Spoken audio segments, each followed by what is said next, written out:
Hello everyone, welcome back to Spiritual Sunshine. Today we're diving back into what the 18th century mystic Emanuel Swedenborg had to say about aliens, about ETs. And funny enough, it fits and coincides really well with what we hear today in today's disclosure, from today's whistleblowers, from our government bodies sharing some of what's going on, although seemingly also wanting to hide a lot of what's going on.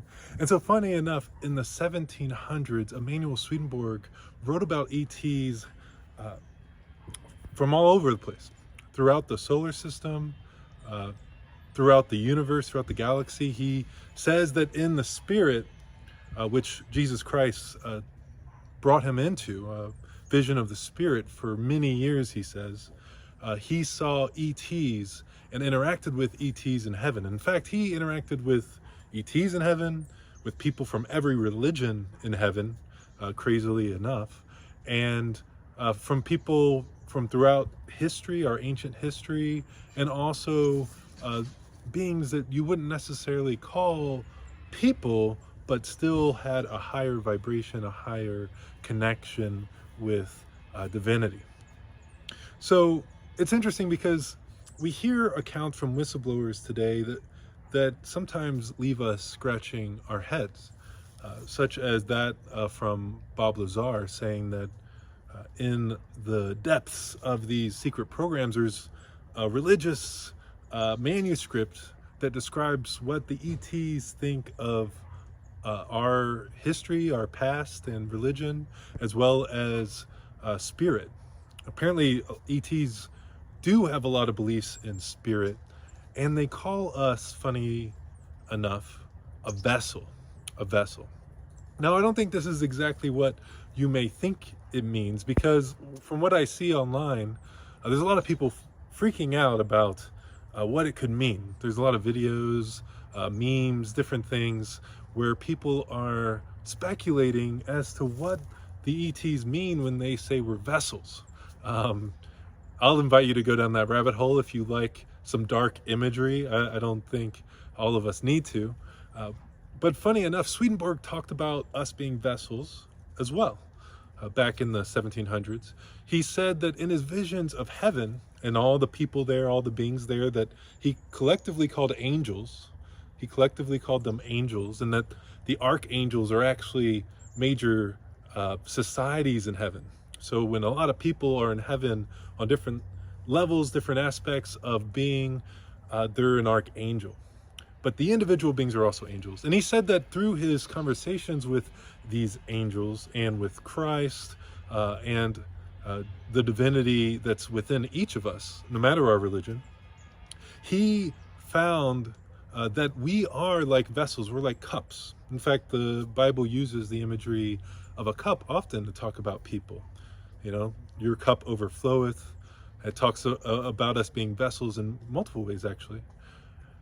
And Swedenborg believed the reason we were called vessels is because we receive our life from God. And we also receive it more directly from God, or indirectly from God, through heaven. And also, funnily enough, and maybe the more scary memes can connect to this part of it, we're also vessels because we receive some of our habits, some of our orientations from hell as well. Yes, Swedenborg, despite seeing people from every religion, from all these different planets in the starry heavens, as he puts it, in heaven, he still believed in a hell. He still believed that a lot of us just want to make hell for ourselves.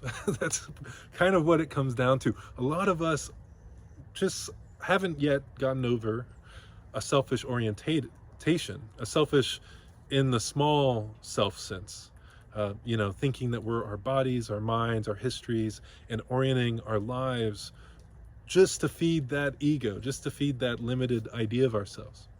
Now, there's another type of selfishness that we can lean into, which is realizing that we're one with everything, But we'll get there in a minute. Now, yes, Swedenborg believed that we're vessels that receive from both heaven and hell. and that all our habits, all our modes of being have some connection with the spiritual world, whether positive or negative. And we're a mix of both. We tend to be a mix of both. On the material plane, there's some aspect of a mix of both if you have a material body, at least up until this point in the material universe. And so we are vessels for these ETs in a way, but not in the way that a lot of people think.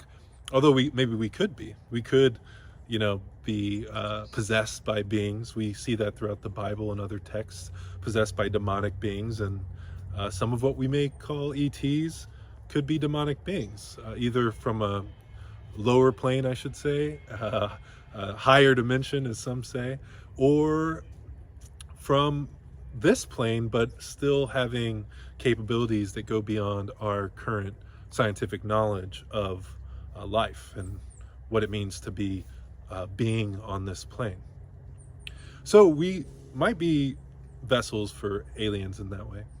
But I think most importantly is just realizing that a lot of our impulses, whether from a demon from another planet or from an angel or from wherever, are things we receive, or things that we can't really take possession of. Even if you just think about it on a purely material level of history, in the way that we tend to think about history today, which has nothing to do with ETs. We ignore all these ancient archaeology sites. We don't care what people think about that stuff. We're at the creme de la creme of our history right now. We were hunter-gatherers until very recently. Even in that mindset, we receive a lot of what we have from others, from ancestors, from our society. I mean, how do you think in whatever language you think in? How do you have any idea about how to get from point A to point B? That's from your parents, from your family, from society, from teachers, from whatever. Indeed, we know what it looks like to not have these things in history. The few people who we've found that had no contact with human society behaved very feral, very wild. And so we learn what it means to think as a human, to be as a human, even in a narrow point of view from others. We're receptacles, if I can say that word. We're vessels, we're cups. But hopefully, as we start to learn that we really can't take ownership of these things, we can loosen our hold on what it means to be, whatever your name is, what it means to be Corey, what it means to be a person in your family, in your society. We can let go of our need to control what comes through us, what comes around us, and start to notice that what it means to be a vessel is a huge gift from God. Start to notice that what we really are, that cup, is an amazing gift. Because if you think about it, what's a cup in terms of human experience? What is the cup in our experience? It's not just that we receive our habits from other people.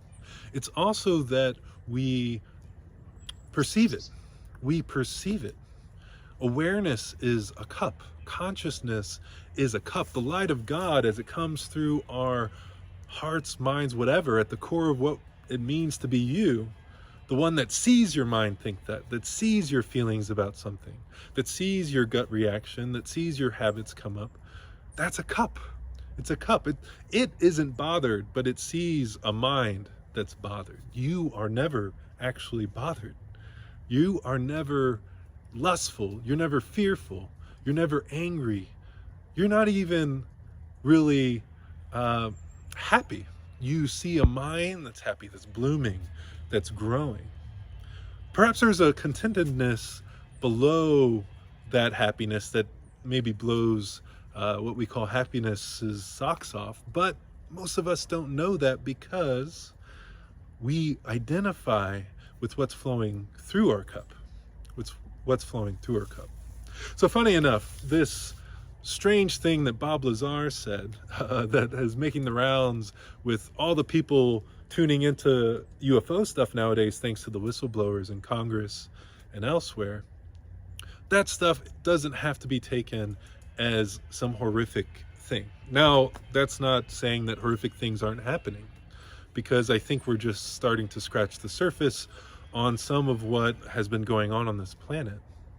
But our natural state is a gift from God. It's the light of God. It's what shines on a mind. It's what shines on experience. Our light, our spiritual light, is from the spiritual sun that's at the core of each of us. Yes, Swedenborg, in his describing of heaven and hell and all of what goes into creating those mini societies within each of those, he describes a spiritual sun that is the light, the life, the energy, the consciousness, the love, most importantly, that warmth at the core of each of us, as being in the sky and as being an embodiment, a symbol for what God is for each of us. And the higher you go in heaven, the deeper you go in love, in truth with that love, in goodness with that love. The closer you come to the core of everyone's being, not just those in the quote unquote highest heaven or something, not just those that can clearly see the sun all the time. They're not hiding in caves because they don't want self-awareness. They don't want to see others as being one with God, etc. No, the core of all beings, even those in those caves we might call hell, and those selfish orientations that they can't break out of yet, that sun is at the core of your being. And when we turn, as Jesus said, repent, meaning turn around. When we turn to that heaven that's within us, as also Jesus said, we turn around from all our addictions, our addictiveness of materiality, of whatever it is for you. We start to turn to that peace, that prince or princess of peace that is one.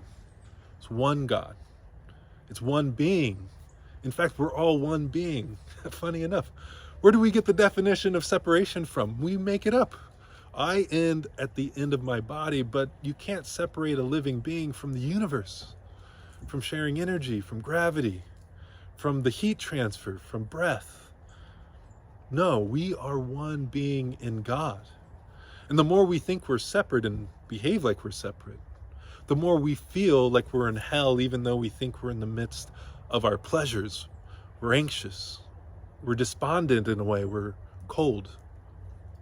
That psychopathic tendency from our reptilian part of our brain is in each of us. We can turn to that in our harshest moments. And sometimes letting go and separating is actually healthy. But when we center on that reptilian-like behavior, when we center on the coldness of what it means to think we're separate, we're not doing ourselves a service. We're doing ourselves a disservice in not realizing what Christ and many others throughout history and other traditions and people today say as well, that we're one with the living God, that we're one with love. We don't have to build up our love.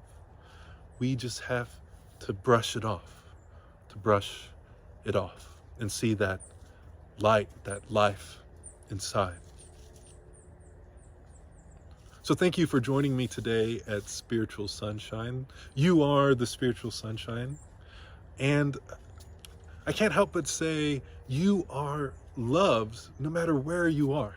If you're feeling separate today, if you're feeling alone, know that there's a vast universe of life that cares about you, that's one with you and knows it.